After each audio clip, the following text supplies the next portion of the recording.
I don't think that the Lord and all of his disciples could have stopped the Lakers. This team, this organization, this city. The Lakers are NBA champions once again. Your drive is there to be the best. The night and the championship belong to the Los Angeles Lakers. You are now tuned in to the LakersSource Podcast. What's up, everyone? It's your host, Rance G, with another episode of the LakersSource Podcast. Hope everybody's having a good weekend. Please subscribe to the channel, like this video, and follow me on Twitter at LakersSource if you want to stay up to date on all the new news and rumors following the Los Angeles Lakers. I'd like to start today's podcast by first saying, Steve Ballmer, stay in your lane. Talking trash about the Lakers, saying that the Clippers been kicking the Lakers' ass for the last several years, and in the sports world, all that matters is the previous season. No, bro. What matters is 16 banners that you got to look at every time you walk in that building. That building is ours. I know you play there, and you've had a little bit of success over the past couple years, and you were able to get Chris Paul instead of the Lakers, and that gave your franchise a little bit of life, and they couldn't do anything with that life that you got. You've had a team of a bunch of different players, a bunch of different stars, and you couldn't do anything with it. But yeah, I just had to get that off my chest. This guy out here talking all kinds of trash, hating on the Lakers when Clippers ain't done nothing. They got that little brother complex. They're getting of age where they think they can take down the big brother, and sorry, it ain't happening. It's not happening. You guys are getting ready to fall apart. The Clippers are going downhill. If Chris Paul leaves in free agency, they're done. Clippers windows, it's already closed, but they, the fans and Steve Ballmer and anybody else can think that the Clippers are right in there every year competing. But if Chris Paul leaves and goes, any other team in the NBA, Clippers are done. The window is completely slammed shut, and I think he's going to eat his words. So, Steve Ballmer, again, stay in your lane, bro. As most everybody saw, we had Game 1 of the NBA Finals Thursday night. The Golden State Warriors beat down the Cleveland Cavaliers in Game 1, and that was despite Klay Thompson and Draymond Green not even having the best games they've had in the playoffs. But Kevin Durant was amazing. He was unstoppable. I don't know if he had like 8 dunks or something like that, but Durant looked great. Curry played well, played good defense. The Cavaliers' defense was ridiculously porous in transition. They were so focused on guarding the three-pointer in transition that they left the lane wide open and just allowed so many dunks. It was I thought I was watching the All-Star game for a while, but whatever. So hopefully we get to see our Lakers there in the finals here soon, and we can really enjoy this a lot more than we are now. Draft's coming up, less than 3 weeks away from the draft. That's exciting. A lot of prospects. Lakers are working out. They're working out a group of 6 different prospects every day, it seems like, and they're primarily guys that are going to be taken at the 28th spot. Not necessarily. I don't even think. I know we haven't worked out anyone so far that we're looking at the 2nd spot, but we do have that scheduled. I saw that we have Lonzo Ball scheduled for a workout. We have Dennis Smith scheduled for a workout from NC State, and we have De'Aaron Fox scheduled for a workout. So, a lot of point guards. Lakers are looking at a lot of point guards, so I think it's a safe bet to say that your starting point guard for the Los Angeles Lakers next season will not be D'Angelo Russell. It looks like D'Angelo Russell is going to be moved to the 2, and they can really, capitalize on his scoring ability. And he still has a playmaking ability. I think that, if he works hard and he continues to improve and gets stronger, I think he could, his upside's James Harden. A guy that can have some crafty moves near the basket, finish around the rim, maybe not necessarily dunks, but be able to finish, with some creative layups, Euro step style things, and also be able to, hit a three-pointer and still be able to distribute the ball. So I think D'Angelo at the 2 will help the ball movement even more because we'll have basically 2 passing guards out there it'll only help Luke's offense work better. So yeah, I've noticed that. I've noticed there's been a lot of point guards that we're looking at. So that's interesting. Back on some more Lonzo Ball news, I saw that there's some people in the NBA world that are concerned about the people around Lonzo Ball, and I think that means they're LeVar. They're talking about LeVar Ball. I know the 76ers, Jerry Colangelo, came out and said that he's concerned about all the people that are around him, and I think that he's just trying to avoid, labeling that person or, quote, people as being his dad. And the great Jerry West, Mr. Logo, actually said that he would hate to have LeVar Ball as his father. He would not want to have him as his father. It puts too much pressure on the kid, and there's just too much spotlight on the parent and not the kid and who we should really focus on. So that's interesting, and I think that shouldn't surprise anybody. A lot of people are thinking that anyways. When you talk about Lonzo Ball, LeVar Ball instantly comes up every time, no matter how good that Lonzo's looked on the court. LeVar's so outspoken that he really sticks out in people's minds. So it's going to be interesting to see if that deters people, if Lonzo Ball actually does slide down draft boards because they're so worried about his dad, which I think is kind of dumb. I think it's cool that he's proud of his son, and he's been in his son's life his whole life and really helped him gain the confidence that he has. You can tell, look at LeVar's confidence. That's got to rub off on his 3 kids. They've been around him their whole lives, so part of their success is definitely because of their dad and his ability to show them that this is how you're successful. You got to believe what you do, and then once you believe it, you've got to go out and achieve it and actually show what you can do. So there's 2 sides to look at that. There's 2 sides to that story and 2 different ways to look at that and see how people react to. Is LeVar just boosting their confidence and really providing support and helping them out, or is he becoming kind of a distraction that puts too much pressure? So it'll be interesting to see what happens with that in the draft and see if that hurts Lonzo at all. Some other news this week: Jimmy Butler was on Jimmy Kimmel Live, and Jimmy Kimmel was doing his best impression of a Lakers recruiter, as he always is, which is always fun to watch. I really don't watch too many nightly shows like that, but Jimmy Kimmel, every time there's a player on in the NBA, I usually watch because it's always funny to see how he's going to try to turn their conversation into a recruiting pitch for the Lakers, and that's always fun. So he was on Jimmy Kimmel, and Jimmy Kimmel was prying Jimmy Butler about, hey, come to the Lakers. You going to be a Laker? Do you want to be a Laker? All that. And Jimmy Butler actually kind of said, no, I'm happy in Chicago. They drafted me. They took a shot on me, and I'm really happy where I'm at. So I don't think I'm interested in leaving and going anywhere right now.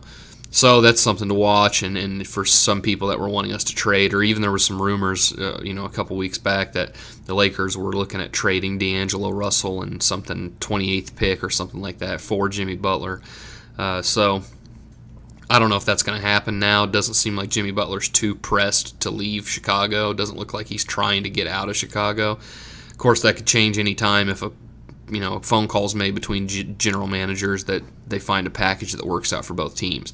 But right now, as far as Jimmy being the one pushing it, I don't think he's the one. Unlike Paul George, who seems to be actually the one that's trying to facilitate a move to the Lakers and wants to be here and clearly wants to be here. So that's another situation to watch, and we'll keep an eye on that the weeks leading up to the draft and even in free agency. Some more rumors and other news that were going around yesterday, is that the Lakers are interested in Dion Waiters from the Miami Heat. Waiters is a 25-year-old shooting guard. Posted some pretty good numbers last year. He averaged 15 points a game, shot his career high in three-point percentage, right at 40%. So I think that if the Lakers don't have to overpay for him, which, might be something that Magic or Rob Pelinka might try to do to woo him or to try to sway him to come to the Lakers, is pay him more than other people would. I don't want that to happen. I don't think we need to overpay Dion Waiters. We can, just develop what we have, draft a point guard, like I said earlier, and play, D'Angelo Russell at the 2.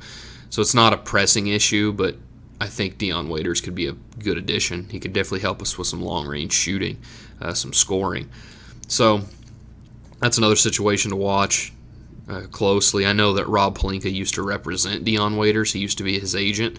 So that's probably where a lot of these rumors are starting, even if there is no actual conversations going on between players and teams or potential matchups or potential pairings with a free agent and a team.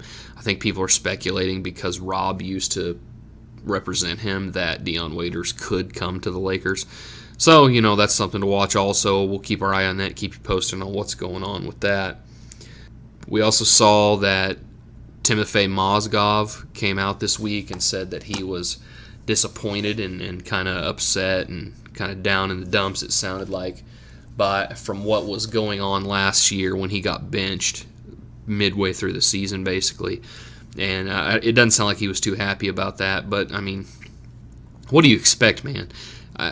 Mitch Kupchak gave you a ridiculous contract and called you the first minute free agency open and promised you a starting job and all this stuff, promised you the world and a bunch of money. And when we had, different situations throughout the season come up where we needed to get younger players more playing time, see what Zubats had, see what Black had, I think that, that's just you were the odd man out, and I'm sorry, Mozgov, but you're not very good anyways. You got overpaid big time, and there was no reason for us to even sign you at all. We would have not won or lost any more games with Black and Zubats playing all year long and not even having Mozgov on the team. So I would much rather have that $18, $19 million, whatever he's getting paid, still in cap space, so that we could potentially sign 2 stars this summer, next summer. I don't really like the free agent class this summer, but next summer we could sign a couple guys and start to really spark our rebuild. It wouldn't even be a rebuild at that point. It would be, we're here, we're ready to compete right now for the playoffs at least. I don't know if we'd be good enough to take down the Warriors. Maybe, who knows? I think if we kept the core intact and added a Paul George and a DeMarcus Cousins, we're a legitimate team at that point. You add the number 2 pick this year, whoever it is, D'Angelo Russell, Brandon Ingram, Paul George, Julius Randle, Zubats, Cousins, Nance, Clarkson if he's still there, even though Clarkson's been linked in a lot of trade rumors, and I don't know what they're trying to do with that. I think Clarkson would be someone you'd attach to a Dang or a Mozgov to get rid of their contracts and just kind of gift them Jordan Clarkson so that you can get rid of those contracts to be able to do the scenario that I'm talking about here with getting both Paul George and Cousins, or Westbrook. I don't see Westbrook as being a realistic option unless he wants to come home and the Thunder just aren't able to do anything or make any big moves. So maybe a Paul George and a Westbrook, or Westbrook, Cousins, whatever it is. There's a bunch of different scenarios or pairings that we could potentially have if we had that money freed up from a Dang or Mozgov contract. So you add, and back to what I was saying, you add those 2 stars to an already promising young group. Those 2 stars, those 2 proven all-stars, those veterans will just speed up the process for those young guys even quicker. I think our biggest issue with our young guys right now is that we don't have that leader. We don't have that veteran, proven all-star leader that knows what it takes to be a great player every single night in this league.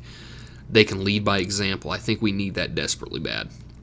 And that's why I've been one of the people that are so clamoring so much for a star this summer to trade. I don't want to gut the young core or anything like that, but I think that if we're able to make a trade to get a Paul George now, it's just going to speed up the process of all our young guys getting better quicker.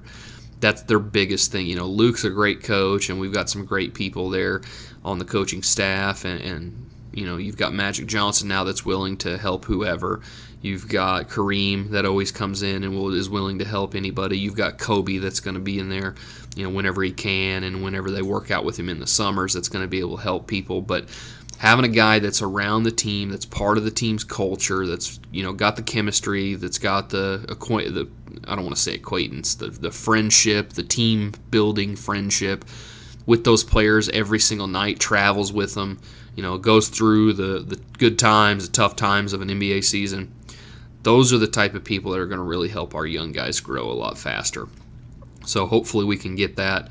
Hopefully all these guys turn out to be all-stars, and the guy that we drafted the 2nd pick this year also turns out to be an all-star, a Hall of Famer, whatever.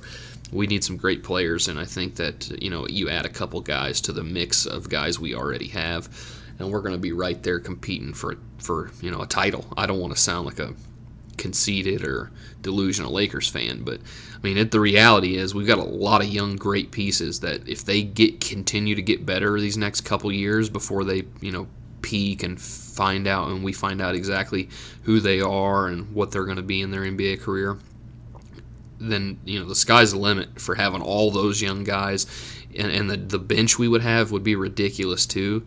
We'd still have whoever at point guard. Maybe Clarkson would still be there. He could play the point guard. You could have D'Angelo play a little, more minutes and have him stay out there at the point. Have Clarkson at the 2, Nance can play the 3 or the 4. You could have Nance there. If Dang's still there, you could have Dang play at that position, and you still got Zubats as the center. So that's a respectable bench. Our bench would be almost as good as our starting lineup was this year. So I think that team would be really good and could really make some noise, especially once the Warriors start declining and once the Clippers, they're going to be done. San Antonio, I think, is going to continue to decline. They're going to lose Parker. They're losing Ginobili. I know Aldridge is coming up on a free agent deal, and if Aldridge doesn't win a championship in San Antonio like he wanted to, there's no telling what could happen with LaMarcus Aldridge. That's another player that the Lakers, we tried to get him a couple years ago, and it didn't work out, but that could be another player we look at adding, down the road. And Gasol's just older there, so I think the Spurs, they're on the decline. The Warriors are still steady, being really good. But, that'll run up here in a couple years, especially whenever guys like maybe a Klay Thompson's ready to get his max contract. I could see, just based off the last game, I know he shot poorly, but it doesn't seem like, and he did get plenty of shots, so I don't want to make it sound like there's some controversy, and Klay feels like the odd man out and he wants to leave Golden State, but I could see that happening. So Klay Thompson's probably going to want a max contract. Who knows what could happen with Draymond Green, especially if they win a few titles. If they win a few titles, they're probably going to chase money. I would. I mean, if I won 2 or 3 championships and it was time to, actually go out there and get paid and make my family's future even better, I probably would listen. A lot of people think I'm crazy and say that, why would you not just stay there and keep winning? Well, I mean, look at Luke Walton. Luke Walton could have stayed there. Mike Brown would not be the coach right now of the Warriors, or we all know Steve Kerr's the coach, but Mike Brown's been coaching them for a good chunk of the season. That would be Luke Walton. Luke Walton could have stayed in Golden State and, been the person that is leading this team in the finals, been the person that technically would get the credit for coaching them to a championship if they ended up winning the finals this year. So what did Luke do? Luke, it was his dream job, sure, with the Lakers, but he also took more money and he took an opportunity to be the guy, be a leader, and have the focus be on him as the guy that's actually coaching the team and doing it his own way.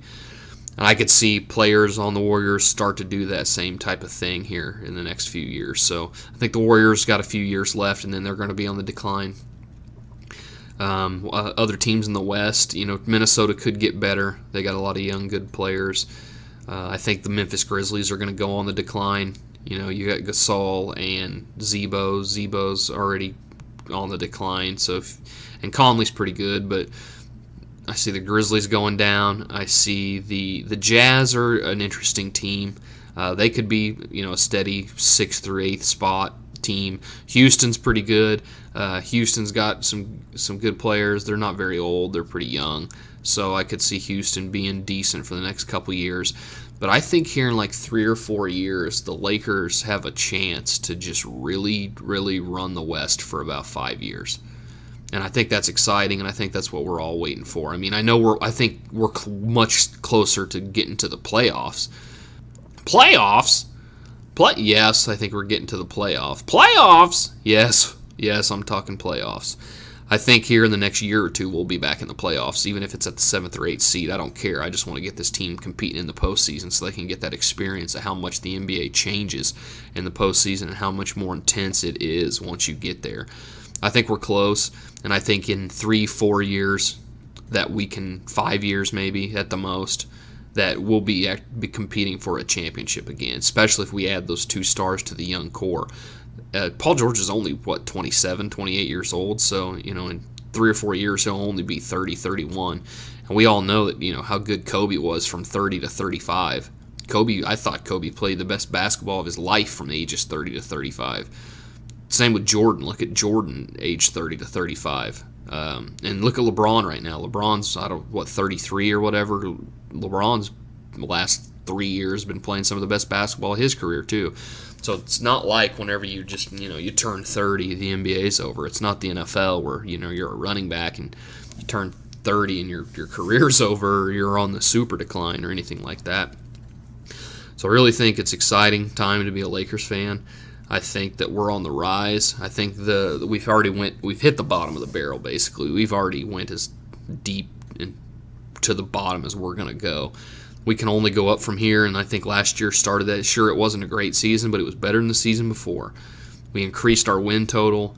Guys show that they're better. We added a couple good, solid, really good rookies in Ingram and Zubats that are going to be cornerstones of this franchise for the next 10 years. And I think we're going to add another cornerstone this draft. And if we can add some star veterans and some other role players that, like I've said it before, the sky's the limit. It's exciting. And I think just be patient. It's been a rough few years for us Lakers fans, but us diehards, we're not going anywhere. We bleed purple and gold, and we love the Lakers, and we're going to be back soon, and that's exciting. I want to thank everybody for tuning in today to the podcast. Please subscribe to my channel, LakersSource News and Rumors, and I'll keep you up to date on everything. Also, please like the video. Follow me on Twitter at LakersSource. I also have a Facebook page. You can get to that link. It's just facebook.com/LakersSource. You can like on there. And I'll communicate. I like to communicate back and forth. I'm not one of those people that just ignores all my mentions. I try to communicate with everybody whenever you guys message me. So if you got anything you want to add to the conversation, go ahead and comment on this video. Send me a tweet. Send me a comment on Facebook, whatever you want to do. And we'll talk Lakers. I love talking Lakers basketball. I'd like to get you guys on the show if there's anybody that wants to hop on maybe a Skype session or something like that. Talk about the Lakers, talk about the draft, the finals, whatever you want to talk about. I'd be happy to do that too. So send me a message through whatever avenue you want to, and we can chop it up, talk Lakers basketball. I want to thank everybody for tuning in today. Go Lakers. We'll be back soon. Love y'all. Peace.